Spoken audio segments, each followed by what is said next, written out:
Hey, how you doing? Welcome to today's lesson. What we're going to be looking at today is stationary points. Now, there's a picture down there on the notes which has a very cool graph. And it does something like this. Goes down, comes up, goes down, comes up, goes down. And it speaks about what the stationary points are there. Alright? With these, anytime a graph turns from going down, meaning decreasing, to going up, meaning increasing, you get a local either minimum, right? Or if it goes from going up to going down, from increasing to decreasing, you get a local maximum. Alright?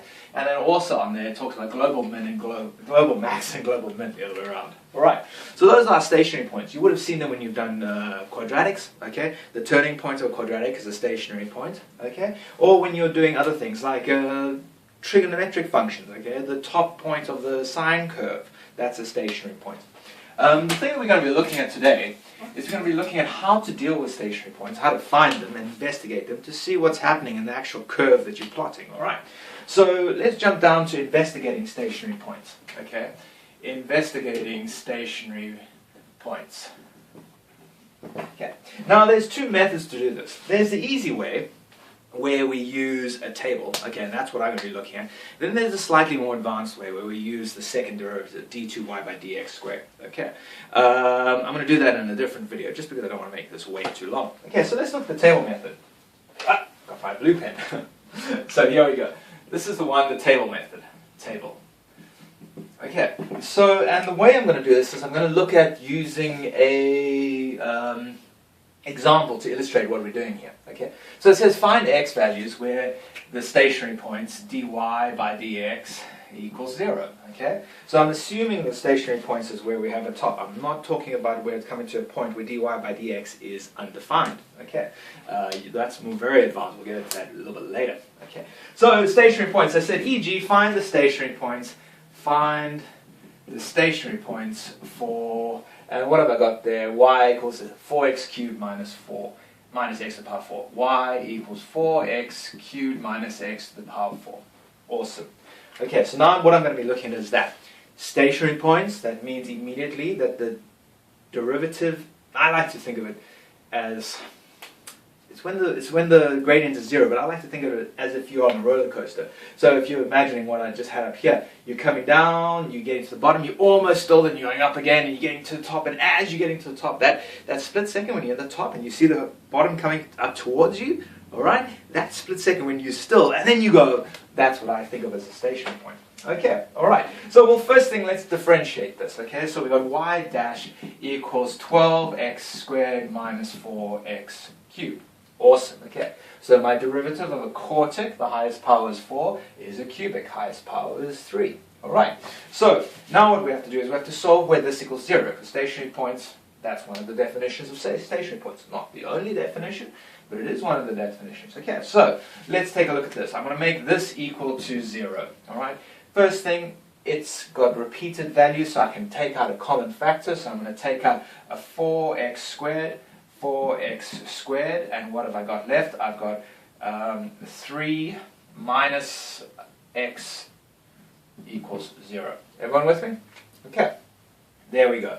Right, so I factorized it slightly differently on there. What I've done is then I've divided by the 4, and I've ended up with this, x squared 3 minus, sorry, not negative 3, 3 minus x equals 0. Alright, and this gives me two solutions for this.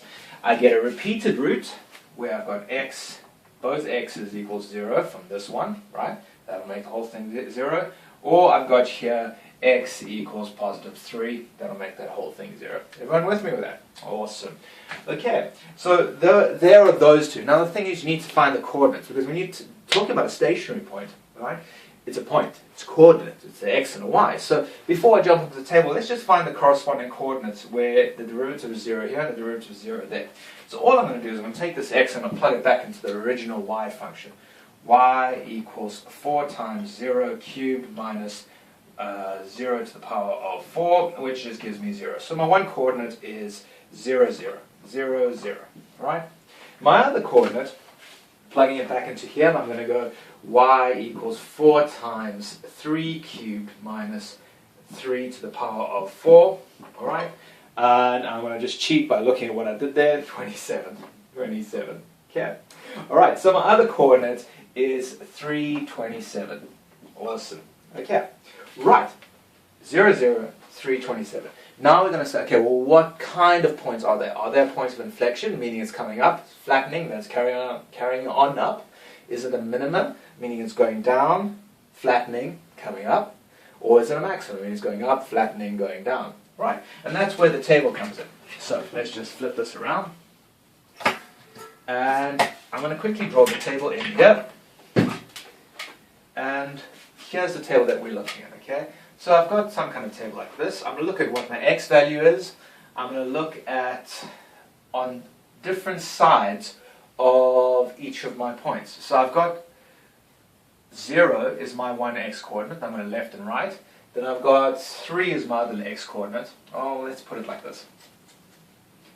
Right, let's put 0 as my one coordinate, and then 3 is my other coordinate. I'm going to look left of 0, right of 0, left of 3, right of 3. Okay, the cool thing is this one is normally the same because the function is continuous. Awesome. Okay, then I've got over here, I've got my y, the sign of y dash, the sign of my derivative. I don't really care what the value of the derivative is, I just want the sign of the derivative.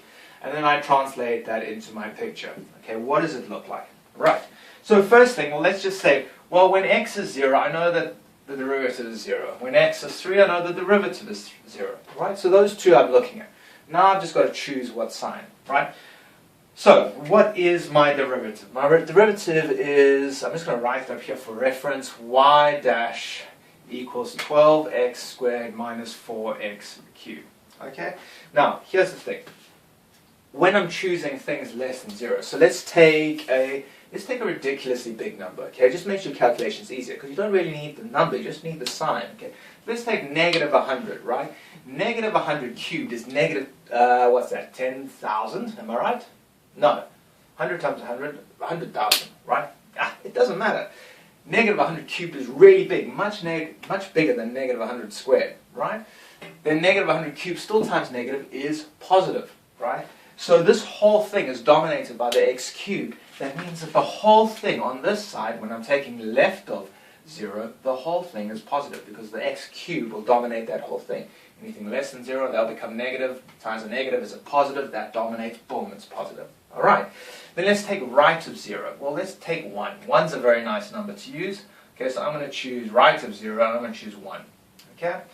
So let's do 1 squared is 1 times 12 is 12. 1 cubed is 1 times 4 is negative 4. 12 minus 4 is 12 minus 4 is 8. 8. So it's still positive. Okay.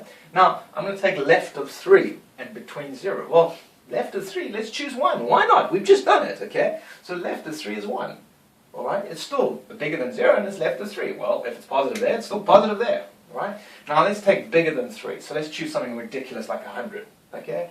Well, 100 cubed is big times negative is negative, alright? 100 squared is only what? 100 squared is 10,000 times 12 is only 12,000. Okay, so the cube dominates. So this means that this whole thing is going to be dominated by that negative, which means over here the whole thing is negative. Are you with me? So right of 3. So all I'm doing is I'm taking random numbers. Left of 0, left of the one turning point, between the turning points, or the stationary points I should say, not turning points, right of the stationary points, okay? So you choose them, and you're just looking at the sign. You don't have to actually calculate it. You just have to see which thing dominates and what will the dominating one be. Awesome. And now this translates into a picture. Well, positive gradient is going up. Flat gradient, it's still. Positive gradient, it's going up, right? Positive, positive. Flat gradient, it's still. Negative gradient, it's going down. So what can we say from this? This is going up, flat, going up. So this is a point of inflection. Goes up, flat, goes up, right? Goes up, flat, down, goes up, flat, down. So this is a local, probably a global, being a negative quartic, probably a global maxima. Okay, so let's just write that down. Let's just make it official. So therefore, from this, 0, 0 is a point of inflection, and 3, now careful, not 0, right? 327, that's why I said you needed the coordinate. This is the coordinate from the original quartic, okay, what we started with, y equals 4x cubed minus x to the power 4. That's what that number is, okay? Is a max point. Okay, and when you look at the whole of the quartic, because it's a negative quartic, meaning the sign in front of the x to the power of 4 is negative, so the thing, just as a quick estimate, using the theory, one of the roots is this, is 0, 0, right? So if it's coming up like this, there's my point of inflection. It's going up to 327, and then it's popping on down. How do I know that? Because quartics, all right, end in the same side of the x-axis. Cheat. But it's a good cheat, okay? So if it's a negative quartic, it's a sad quartic, just like a negative parabola, okay? And so it comes up, has a point of inflection there, goes up to there, and goes down there. That's not enough to sketch it. If you actually want asked to sketch it, you'd have to actually find out what that root would be, in which case you'd have to solve where x equals 0 for the quartic, okay? You'd need the remainder theorem and most likely long division of polynomials if you're not using a graphics calculator. But that's the basic idea. Now, here's what you need to remember. You need to remember how to interpret your derivative, what it tells you about your picture, okay? And just, it's pretty straightforward. This is excellent stuff for optimization. If I had some kind of function like this and I wanted to say, okay, where was the maximum, let's say it's a cost function or a profit function, where was the maximum profit? The maximum profit was at that stationary point. The maximum profit was when I make 3 bottles of cola for $27, or whatever the story is. Okay, so this is excellent for optimization. In fact, this is vital for optimization, interpreting derivative in order to make an answer. All right, hope that helps. Go check out some more, and remember, I'm here for you.